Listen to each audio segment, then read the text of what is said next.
Hello, എന്തൊക്കെയുണ്ട് വിശേഷം? സുഖമല്ലേ? നമുക്കിന്ന് വെള്ളക്കക്ക കിട്ടിയിട്ടുണ്ട്. അപ്പോൾ അത് വെച്ചിട്ട് റോസ്റ്റ് ഉണ്ടാക്കാനാണ് പോണത്. അപ്പോൾ നമ്മുടെ ചാനലിലേക്ക് എല്ലാവർക്കും സ്വാഗതം. നമ്മുടെ ചാനലിൻ്റെ പേര് ജി സ്ക്വയർ വേൾഡ് എന്നാണ്.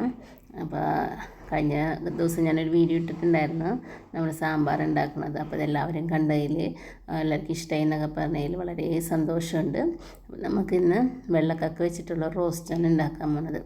നമുക്ക് 2 കിലോ കക്കയാണ് വാങ്ങിച്ചേക്കണത്. 2 കിലോ കക്ക എന്ന് വെച്ചിട്ടുണ്ടെങ്കിൽ നല്ല വെയിറ്റ് ഉണ്ടെങ്കിലും ഇത് ചെയ്ത് വരുമ്പോൾ പുഴുങ്ങിക്ക് എടുക്കുമ്പോൾ കക്കറച്ചിട്ട് കുറച്ചേ ഉണ്ടാവുള്ളൂ. അപ്പോൾ 2 കിലോത്തിന് 100 രൂപയായിട്ടാണ് വാങ്ങിച്ചേക്കണത്. അപ്പോൾ നന്നായിട്ട് കഴുകിയെടുത്തതിന് ശേഷം നമുക്കതൊന്ന് ക്ലീൻ ചെയ്യണം. കാരണം ഇതിനകത്ത് കുറേ ഇത്തലുകളും പിന്നെ ചെളികളും ഒക്കെ ഉണ്ടാവും. പിന്നെ ചില കക്കകൾ ചീഞ്ഞ കക്കകളൊക്കെ ഉണ്ടാവും. അപ്പോൾ അതൊക്കെ നമ്മൾ മാറ്റിയതിന് ശേഷമാണ് നമ്മളിത് പുഴുങ്ങാൻ വയ്ക്കണത്.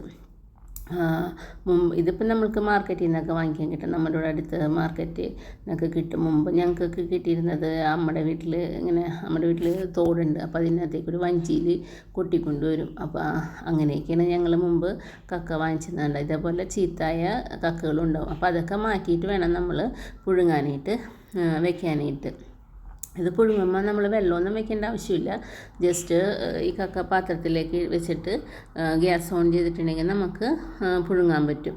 കാരണം വെള്ളമൊക്കെ ഒഴിച്ചിട്ടുണ്ടെങ്കിൽ കുറേ വെള്ളം കക്ക പുഴുങ്ങുമ്പോൾ അതിനകത്ത് നിന്ന് ഓൾറെഡി നമുക്ക് വെള്ളം വരും. അപ്പോൾ അത് ഉപയോഗിച്ചിട്ടാണ് അങ്ങനെയാണ് നമ്മൾ പുഴുങ്ങിയെടുക്കുന്നത്. നമുക്കിപ്പോൾ കിട്ടിയിരിക്കുന്നത് ചെറിയ കക്കയാണ്. അതിൻ്റെ വലിയ കക്ക ഉണ്ടാവും. അത് നമ്മൾ കക്ക ഇറച്ചി പുഴുങ്ങിയെടുത്തതിന് ശേഷം അതിൻ്റെ അത് ക്ലീൻ ചെയ്യേണ്ടതായിട്ടൊക്കെ വരും. അത് ഇപ്പോൾ എടുത്തതിന് ശേഷം നമുക്കത് പുഴുങ്ങാൻ വെക്കാം. വെള്ളമൊന്നും ഒട്ടും ചേർത്തിട്ടില്ല. നമ്മൾ ഗ്യാസ് എത്തിച്ച് ഒരു 10 മിനിറ്റ് കഴിയുമ്പോഴേക്കും ഇതേപോലെ നന്നായിട്ട് തിളച്ച് വരും. നന്നായിട്ട് മിക്സ് ചെയ്യണം. ശരിക്കും ഇളക്കി കൊടുത്തില്ല എന്നുണ്ടെങ്കിൽ ഇടയ്ക്ക് ചില കക്കകൾ ഷെല്ല് തുറക്കാണ്ടിരിക്കും. അപ്പം നമുക്ക് അതിനകത്ത് നിന്ന് കക്കറച്ചെടുക്കാൻ ബുദ്ധിമുട്ടായിരിക്കും. അതുകൊണ്ട് നന്നായിട്ട് തിളയ്ക്കണം. തിളച്ച് ശരിക്കും എടുത്തതിന് ശേഷം അതൊന്ന് ആറാം മിനിറ്റാണ് നമ്മൾ ചെറിയ പാത്രത്തിലേക്ക് എടുക്കുന്നത്. ഇതിനകത്ത് ഇട്ടൊന്ന് ആറും, അല്ലെങ്കിൽ ആ ഷെല്ലിന് ഭയങ്കര ചൂടായിരിക്കുമല്ലേ. അങ്ങനെ എടുത്തിട്ട് ഒരു ചെറിയ പാത്രത്തിൽ അതിൻ്റെ കക്കയുടെ വെള്ളവും കൂടി എടുത്ത് വയ്ക്കും. നമ്മൾ ഈ കക്കറച്ചി എടുത്തിട്ട് ആ വെള്ളത്തിലേക്കാണ് ഇട്ട് വയ്ക്കണത്. അപ്പോൾ നമുക്ക് അത് ശരിക്ക് കക്കറച്ചി വളർത്താൻ നേരത്തെ ആ വെള്ളത്തിലൊന്ന് ശരിക്ക് തിരുമ്പി പിഴിഞ്ഞതിന് ശേഷമാണ് നമുക്ക് എടുക്കാൻ പറ്റണം. വലിയ കക്കയാണെങ്കിൽ നമുക്ക് അതിൻ്റെ ഉള്ളിൽ നിന്ന് വേസ്റ്റ് എടുത്ത് മാറ്റേണ്ടതായിട്ട് വരും. ഇതിപ്പോൾ ചെറിയ കക്കയിനോട് അങ്ങനത്തെ വേസ്റ്റ് ഒന്നും ഉണ്ടാവില്ല. അപ്പോൾ നമ്മളിപ്പോൾ ക്ലീൻ ചെയ്തിട്ട് ആ കക്കറച്ചി മുഴുവനും ആ പാത്രത്തിൽ കക്കയുടെ വെള്ളത്തിലേക്ക് ഇട്ട് വയ്ക്കും. നമ്മളിപ്പോൾ ഇത് കറി വയ്ക്കുമ്പോഴും ഈ കക്ക വെള്ളം കുറച്ച് ഒഴിച്ചിട്ടുണ്ടെങ്കിൽ നല്ലൊരു ടേസ്റ്റ് ആയിരിക്കുള്ളൂ.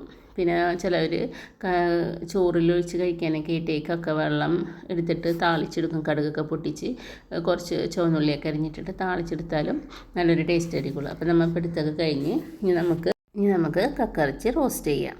അതിന് വേണ്ടിയിട്ടൊരു പാൻ എടുത്തിട്ട് അതിനകത്തേക്ക് കുറച്ച് വെളിച്ചെണ്ണ ഒഴിച്ച് കൊടുക്കുക. 2-3 ടേബിൾ സ്പൂണോളം ഒഴിക്കേണ്ടി വരും. കാരണം ഇത് ശരിക്കും റോസ്റ്റായിട്ട് വരാനായിട്ട്.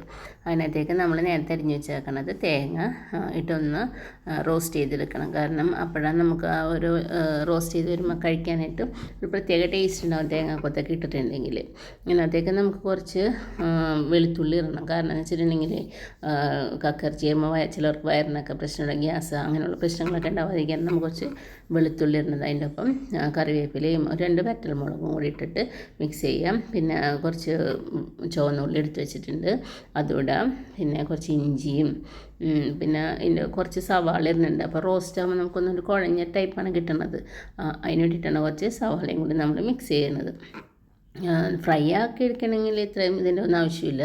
ഇപ്പോൾ റോസ്റ്റ് അതിൻ്റെ പേരിലാണ് നമ്മൾ ഇത്രയും സാധനങ്ങളൊക്കെ ചേർക്കുന്നത്. ഇത് നന്നായിട്ട് വഴറ്റിയെടുക്കണം.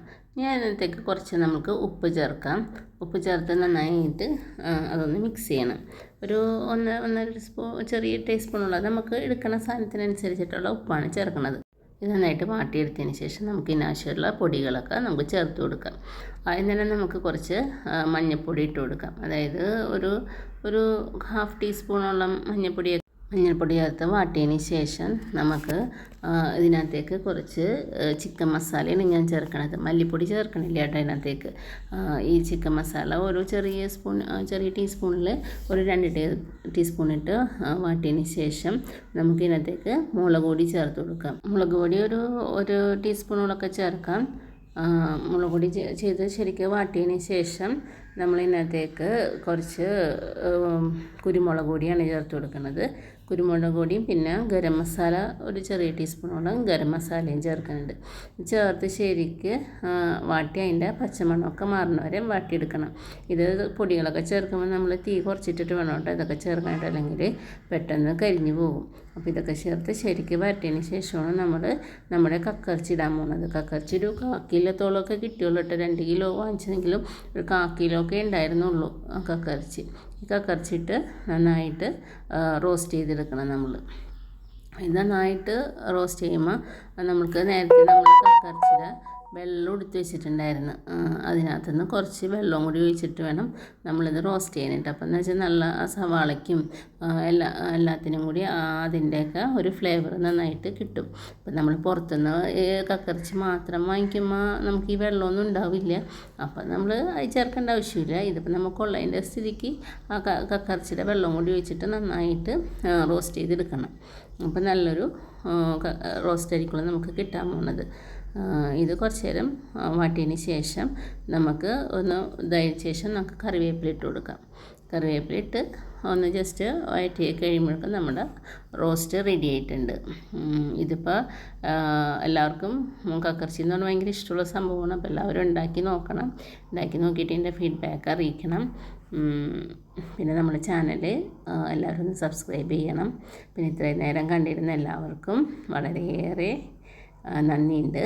അപ്പോൾ ഇനിയും ഇതേപോലെ ഞാൻ വരും ഓരോ ഇതായിട്ട് എല്ലാവരും സപ്പോർട്ട് ചെയ്യണം കേട്ടോ.